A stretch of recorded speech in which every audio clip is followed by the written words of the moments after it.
Hi, I welcome everyone in today's video.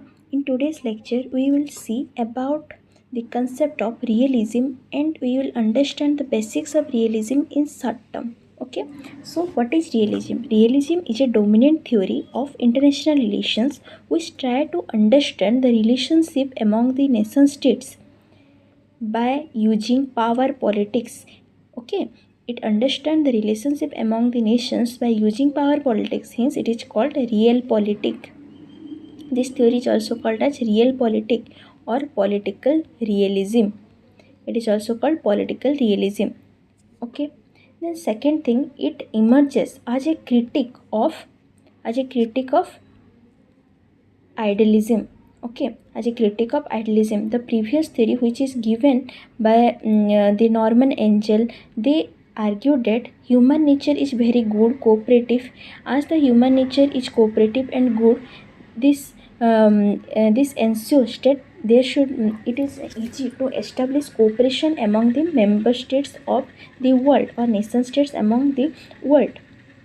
It is not difficult, war is not inhabitable, but realism came and as a critic of idealism, and it asserts that war is inhabitable and peace is a temporary place. Okay, is it clear?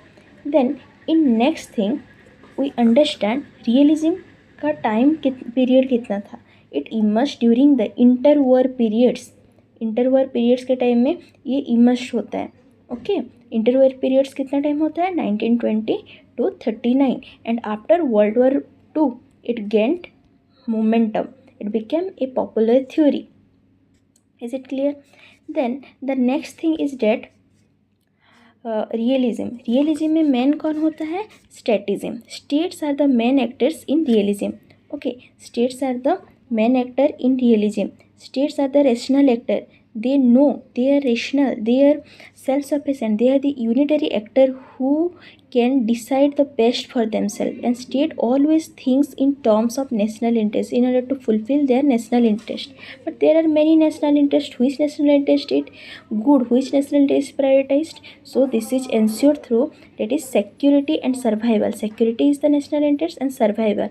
Okay, and along with the international system is anarchic in nature. Anarchic in nature means there is no world government. There is no world government to enforce the any treaties or forcefully any authority to guide the relation among the nation state. And another thing is that the nation states are sovereign in nature. Okay, as they are sovereign in nature, no superior authority to guide their nature, their behavior in the nation state. In this scenario of anarchic nature, this creates the nation state to rely on themselves only. It leads to self-help. By ensuring the self help as the nations ensure.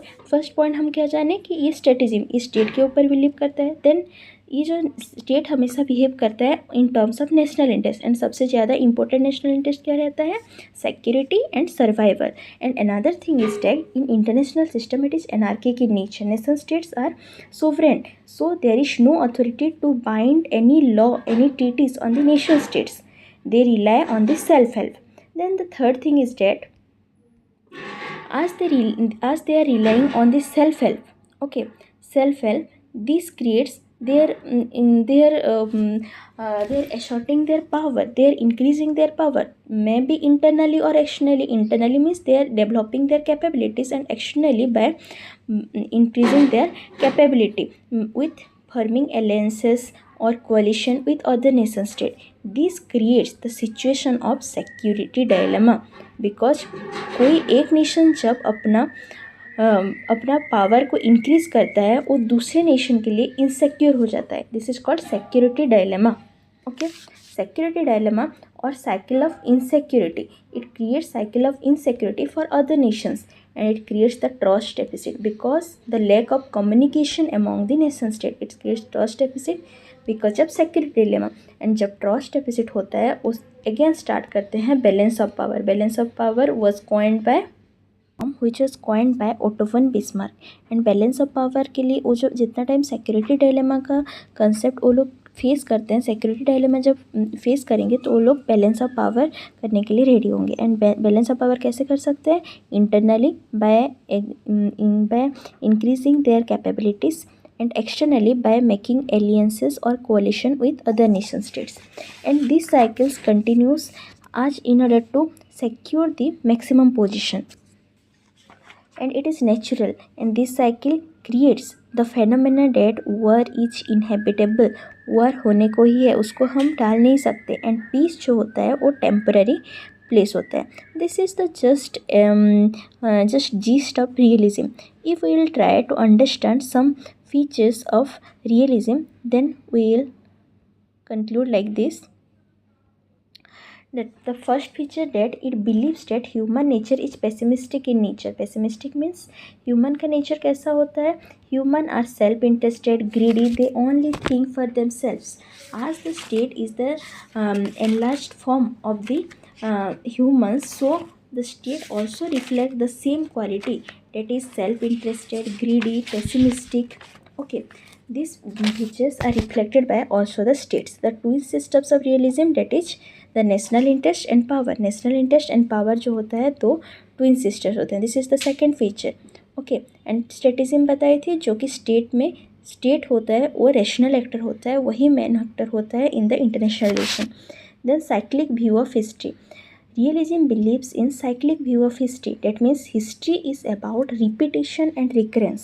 कोई भी war जब होता है उसका जो cause होता है that is based on only national interest, and this cycle goes on again and again because war is only occurring in order to fulfill the national interest of the states. And what is the national interest? Important national interest, that is the security and survival. Okay.